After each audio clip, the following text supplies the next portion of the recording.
അശോകൻ ചേട്ടന്റെ കാര്യം വരുമ്പോഴേ നമ്മൾ ഇപ്പം മാന്നാർ മത്തായി ഉണ്ട്, ഗോഡ് ഫാദർ ഉണ്ട്, പിന്നെ ക്രോണിക് ബാച്ചിലർ അല്ലേ ഇതിനിടയിൽ? പിന്നെ ക്രോണിക് ബാച്ചിലറാണ് ഒരു വലിയ വിഷയം. സിനിമയും തിരക്കുകളും ഒരുപാടുണ്ട്. ഏതെങ്കിലും കാര്യത്ത് ആ വിഷയം ഡിസ്കസ് ചെയ്തിട്ടുണ്ടോ? എങ്ങനെ അത് ഹരിശേഷൻ ചേട്ടന്റെ സമയം ഇല്ലാണ്ട് പോകുന്നതാണോ, ക്യാരക്ടർ ഇല്ലാണ്ട് പോകുന്നതാണോ? അല്ല, അങ്ങനെ ക്യാരക്ടർ വന്നിട്ടില്ല. അതായത് ഇവർ പണ്ടേ പറയുന്നൊരു കാര്യമുണ്ട്, ഞാൻ വേഷം ചോദിക്കില്ല ഇവരോട്. കാരണം വെച്ചാൽ NFRs ആണ് എനിക്ക് വേണ്ടി ചോദിക്കുന്നത്. അപ്പോഴും ഇവർ പറഞ്ഞ മറുപടി എന്നോടാണ് മറുപടി പറഞ്ഞത്, എടാ നിനക്ക് തരാൻ പറ്റിയൊരു വേഷം വരട്ടെ, അപ്പൊ നമുക്ക് ചെയ്യാം, ഞങ്ങൾ തന്നിട്ടൊരു ഗുണം ഉണ്ടാവണം. അല്ല, അത് ചില എഴുത്തുകളിൽ ഞാനിങ്ങനെ ആലോചിച്ചിട്ടുണ്ട്. നിങ്ങൾ രണ്ടുപേരുടെ അഡ്രസ്സ് ഒരു കോമഡി സിനിമകളുടെ അഡ്രസ്സാണ്. ജഗതി ചേട്ടൻ കുറവാണ് നിങ്ങളുടെ സിനിമകൾ. ഇല്ല. തിരിച്ചൊന്ന് ആലോചിച്ച്, ജഗതി ശ്രീകുമാർ എന്ന് പറയുന്ന നടന് കോമഡി സിനിമകളുടെ കഥ പറയുമ്പോൾ എല്ലാവരും പറയുന്നുണ്ടെങ്കിൽ കുറവാണ്. ഫ്രണ്ട്സിലോ മറ്റാണ്, കാബൂളിവാല കഴിഞ്ഞിട്ട് ഫ്രണ്ട്സിലാണ് അദ്ദേഹം വരുന്നത്. ജോർജ് ചേട്ടനോ? ഞാൻ ലാലേട്ടന്റെ പടങ്ങളിലൊക്കെ ഞാൻ ചെയ്തിട്ടുണ്ട്. സിദ്ദിഖയുടെ പടത്തിൽ ഞാൻ ചെയ്യാനുള്ള ഭാഗ്യം കിട്ടിയില്ല ഇതുവരെ. മിക്ക സിനിമകളിലും എല്ലാത്തിലും ആ സൗഹൃദം ലാലേട്ടന് അന്നും ഇന്നും ആ സൗഹൃദം അല്ലേ, ചെറുതാണെങ്കിലും പുള്ളിക്കാരനത് പരാതിയില്ല. അത് ഞാൻ വലുതാക്കും, അത് ഞാൻ വലുതാക്കും, 10 ഷോട്ടൊക്കെ ആക്കി മാറ്റും. സിദ്ദിഖയുടെ ദീപ്തമായ ഓർമ്മകളുമായി നിരവധി സിനിമകളിലൂടെ നമുക്ക് വളരെ പ്രിയപ്പെട്ട സീമ ജി നായർ. എന്നും എന്നോണം ഓർമ്മയിൽ വരുന്ന ഒരു വ്യക്തിത്വമാണ് സിദ്ദിഖേട്ടൻ്റെത്.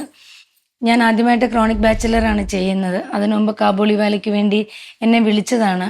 പക്ഷേ അതേതോ കള്ള ഫോണാണ്, കള്ളത്തരത്തിൽ ആരോ വിളിക്കുന്നതെന്ന് പറഞ്ഞിട്ട് നിഷ്കരണം കാബൂളിവാല എന്ന് പറഞ്ഞ സിനിമയെ വേണ്ടാന്ന് വെച്ചവളാണ് ഞാൻ. അതിനുശേഷം ക്രോണിക് ബാച്ചിലറിന് ചെല്ലുമ്പോഴാണ് ഈ കഥ കംപ്ലീറ്റ് ഞാൻ അറിയുന്നത്. അതിനുശേഷം ബോഡി ഗാർഡ്, ഫുക്രി, അങ്ങനെ കുറച്ച് പടങ്ങൾ ചെയ്തു. അപ്പം സിദ്ദിഖേട്ടന് അദ്ദേഹം ചെയ്യുന്ന പടത്തിൽ ഒരു വേഷം എനിക്ക് ചെയ്യാൻ പറ്റുന്നതുണ്ടായിരുന്നെങ്കിൽ ഉറപ്പായിട്ടും സിദ്ദിഖേട്ടൻ എന്നെ വിളിച്ചിട്ടുണ്ട്. ഹോസ്പിറ്റലിലാണെന്ന് അറിഞ്ഞപ്പോഴും മരിച്ചു എന്നറിഞ്ഞപ്പോഴും അതൊരിക്കലും ഒരു തീർത്താൽ തീരാത്ത വേർപാട് തന്നെയായിരുന്നു. കാരണം എനിക്ക് ഏറ്റവും പ്രിയപ്പെട്ട 2 പേര് വിട്ടുപോയത് അടുത്തടുത്ത ദിവസങ്ങളിലായിരുന്നു. ഒന്ന് ശരണ്യയും ഒന്ന് സിദ്ദിഖേട്ടനും. 2 പേരും അടുത്തടുത്ത ദിവസങ്ങളിലാണ് മരിച്ചത്. എൻ്റെ ജീവിതത്തിൽ ഏറ്റവും അധികം എനിക്ക് കടപ്പാടും ബഹുമാനവും സ്നേഹവുമുള്ള ഒരു വ്യക്തിയാണ് സിദ്ദിഖേട്ടൻ. എനിക്ക് പറയാനുള്ളത്, ഞങ്ങൾ ഒരു 84 പിരിഞ്ഞ ശേഷം ഒരു 15 വർഷം യാതൊരു ബന്ധവുമില്ല. പിന്നെ സിദ്ദിഖായിട്ടുള്ളൊരു സൗഹൃദം വരുന്നത് 2003-4 കഴിഞ്ഞ് ഈ എന്ന് പറയുന്ന സംഘടന വരികയും സിദ്ദിഖ് ലാലും 41 മിമിക്രിക്കാരും എന്ന് പറഞ്ഞൊരു ടെലിവിഷൻ ഷോ ഇവര് പിരിഞ്ഞ ശേഷം ഇവര് തമ്മിൽ ഒരുമിച്ച് ഷോ നടത്തുന്ന ഞാനാണ്. ആ ഷോ വരുന്നു. ഇവർ രണ്ടുപേരെയും എങ്ങനെ വീണ്ടും ഒന്നിച്ചു എന്നൊക്കെ പലരും വന്നതിൻ്റെ അടുത്ത് ചോദിച്ചു. പിന്നെ ഇവർ രണ്ടുപേരെയും കൂടെ ഒരുമിച്ച് ചെയ്യാൻ പറ്റുമോ ഒരു സിനിമ, ഒന്ന് പ്രസാദ് ഒന്ന് ഇടപെടുമോ എന്നൊക്കെ പറഞ്ഞ് എൻ്റെ അടുത്ത് പലരൊക്കെ വന്നിട്ടുണ്ട്. ഞാൻ പറഞ്ഞു ഞാൻ അതിലൊന്നും ഇടപെടാറില്ല എന്ന് പറഞ്ഞു. പിന്നെ നമ്മൾ സിനിമ എന്ന് പറഞ്ഞാൽ പ്രോഗ്രാം ചെയ്യുന്ന സമയത്താണ് ഡെയിലി ഒരു സിനിമ ചെയ്യുന്ന പോലെ ഡെയിലി രാവിലെ ഉച്ചയ്ക്കും വൈകുന്നേരം 4 തവണ വിളിക്കുന്നതും ഈ 120 എപ്പിസോഡിൻ്റെ എല്ലാ ആർട്ടിസ്റ്റുകളായിട്ടുള്ള ചാറ്റിങ്ങിൻ്റെ എല്ലാം എഴുതുന്നതും ആയിട്ട് പിന്നൊരു 4-5 വർഷം കണ്ടിന്യൂസ് ഫോൺ കോളായിരുന്നു. ഈ മുമ്പുള്ളൊരു ബന്ധം ഇല്ലെങ്കിൽ പോലും അതിനുശേഷം പിന്നെ ഈ എക്സിക്യൂട്ടീവ് മീറ്റിംഗ് ഒക്കെ വരുന്ന സമയത്തൊക്കെ പുള്ളിയാണ് തീരുമാനിക്കുന്നത് ആരൊക്കെ എക്സിക്യൂട്ടീവ് മെമ്പേഴ്സ് വേണം. പുള്ളിക്ക് അറിയാം ഓരോ വ്യക്തിയുടെ A to Z പുള്ളിക്ക് അറിയാം മിമിക്രിക്കാരുടെ. ലാസ്റ്റ് നമ്മുടെ ജനറൽ ബോഡിയുടെ ഒരാഴ്ച മുമ്പ് എന്നെ വിളിച്ച് പറഞ്ഞു, എടാ ജനറൽ ബോഡി 27-ാം തീയതി ഇത്രാം തീയതി അല്ലേ? ഞാൻ പറഞ്ഞു ഞാൻ ഉണ്ടോ കൂടെ എന്ന് പറഞ്ഞു. അത് കഴിഞ്ഞിട്ട് 26-ാം തീയതി എന്നെ വിളിച്ച് പറഞ്ഞു, എടാ എനിക്കൊരു ചെറിയ പനിയുണ്ട്, പനി കൂടുകയാണെങ്കിൽ ഞാൻ വരില്ല, എനിക്കൊന്ന് ഹോസ്പിറ്റലൈസ് ചെയ്യണമെന്ന് പറഞ്ഞു. ഞാൻ പറഞ്ഞു രാവിലെ ഒന്ന് വന്ന് തല കാണിച്ചിട്ട് പോയിക്കോ. ഞാൻ വന്നേക്കാന്ന് പറഞ്ഞു. ജനറൽ ബോഡി ദിവസം രാവിലെ 8 മണിക്ക് എന്നെ വിളിച്ച് പറഞ്ഞു, ഷാരിയുടെ അടുത്തും ഷാജോൻ്റെ അടുത്തൊക്കെ ഒന്ന് പറഞ്ഞേക്കണം, എനിക്ക് സുഖമില്ല, ഞാൻ ഹോസ്പിറ്റലിലോട്ട് പോകണമെന്ന് പറഞ്ഞു. അന്നും പുള്ളി പോയി. അങ്ങനെ നമ്മുടെ ജനറൽ ബോഡിയിൽ പുള്ളി വന്നില്ല. 2 ദിവസം കഴിഞ്ഞ് ഞാൻ വിളിച്ചപ്പോൾ പറഞ്ഞു, എടാ ഞാൻ തിരിച്ചു വന്നു, പെരുന്നാളായതുകൊണ്ട് വന്ന് പിള്ളേരുടെ കൂടെ ഇരിക്കാനെന്ന് പറഞ്ഞു. അങ്ങനെ ഞാൻ നാളെ പോയി ഹോസ്പിറ്റലൈസ് ചെയ്യും, ഒരിത്തിരി പ്രശ്നമുണ്ട്, എനിക്കതൊന്ന് ക്ലിയർ ചെയ്താൽ മതി എന്ന് പറഞ്ഞു. ഇവരൊക്കെ സിനിമയിലേക്കൊക്കെ ബിസിയായി പോയി. അപ്പം ഞാൻ ഹരിസിൽ നിന്ന് പോന്നു. ആ സമയത്തായിരുന്നു എൻ്റെ വിവാഹം, 2000-ലായിരുന്നു റിസപ്ഷനിൽ. ആ സമയത്ത് ഒത്തിരി പേരെ നമ്മൾ ക്ഷണിച്ചിട്ടുണ്ടല്ലോ. അപ്പോൾ റിസപ്ഷൻ നടക്കുന്ന സമയത്ത് ഒത്തിരി പേര് ക്യൂ നിൽപ്പുണ്ട്. ലാലേട്ടൻ ഉണ്ടായിരുന്നു, അശോകൻ വന്നു, ദിലീപ്, അങ്ങനെ ഒത്തിരി പേര് വന്നുകൊണ്ടിരിക്കുന്ന കൂട്ടത്തിൽ ഒരു പോസ്റ്റ്മാൻ്റെ ഡ്രസ്സില്ലേ അവിടെ ആ ക്യൂവിൽ നിൽപ്പുണ്ട്. അപ്പോൾ ഞാൻ പോസ്റ്റ്മാനെ വിളിച്ചിട്ടുമില്ല. അപ്പോൾ എനിക്ക് ഭയങ്കര ഡൗട്ട്, എന്താണ് അങ്ങനെ ഇയാൾ വന്നിട്ട് ഒരു ടെലഗ്രാം എൻ്റെ നേരെ നീട്ടി സൈൻ ചെയ്യിച്ച്. ടെലഗ്രാം ഞാൻ പൊട്ടിച്ച് നോക്കിയപ്പോൾ wish you happy marriage life George Siddique മദ്രാസിലായിരുന്നു.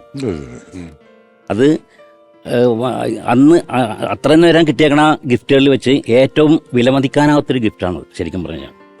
അത് ഒത്തിരി നാൾ ഞാനത് സൂക്ഷിച്ചു വെച്ചിട്ടുണ്ടായിരുന്നു. പോയതൊക്കെ മണ്ടന്മാര്. അല്ല ലാലേട്ടാ, ആളിവിടെ ഇല്ലെങ്കിലും ചെന്നൈയിൽ നിന്ന് അങ്ങനെയല്ല ലാലേട്ടാ.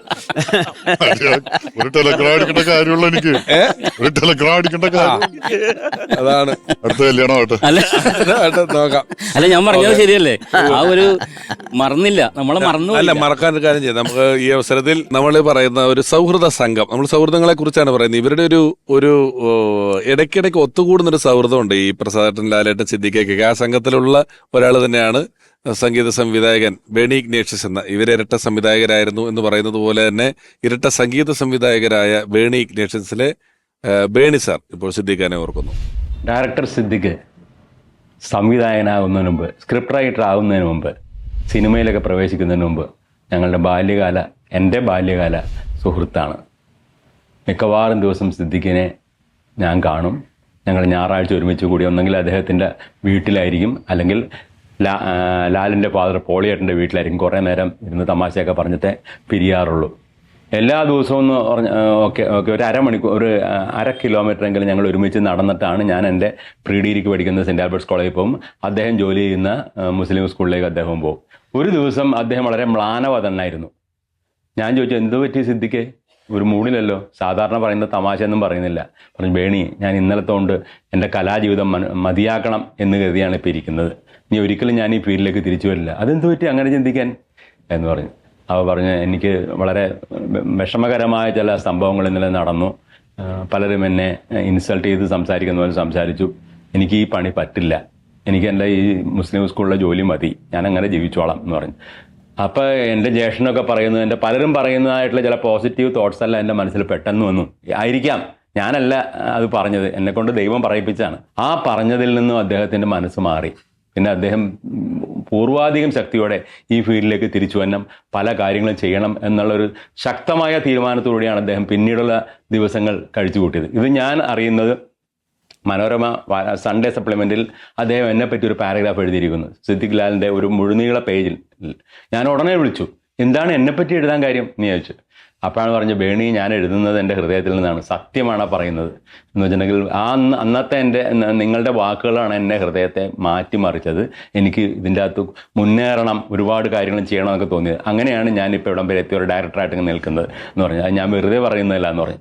ഇത് പറഞ്ഞ് എനിക്ക് വിശ്വസിക്കാൻ പറ്റിയില്ല. പക്ഷേ അദ്ദേഹം എപ്പോഴൊക്കെ ഒരു അവസരം കിട്ടും, മരിക്കുന്ന ഒരു 5-6 മാസം മുമ്പ് ഞങ്ങൾ ഒരുമിച്ചൊരു അമൃത TV ഇൻ്റർവ്യൂ ഉണ്ടായിരുന്നു. അവിടെയും അദ്ദേഹം പറഞ്ഞു, സത്യത്തിൽ അദ്ദേഹത്തിൻ്റെ മനസ്സിൻ്റെ വലിപ്പമാണ് അദ്ദേഹത്തിനെ കൊണ്ട് പറയിപ്പിച്ചത്. അതേപോലെ പല സ്ഥലത്തും ഞങ്ങൾ ഒരുമിച്ച് വേദിയിൽ സംസാരിക്കുമ്പോഴും അല്ലാത്ത സമയത്തൊക്കെ അദ്ദേഹത്തിൻ്റെ എളിമയും അദ്ദേഹത്തിൻ്റെ മനസ്സിൻ്റെ വലിപ്പവും എനിക്ക് പ്രകടമായിട്ടുണ്ട്.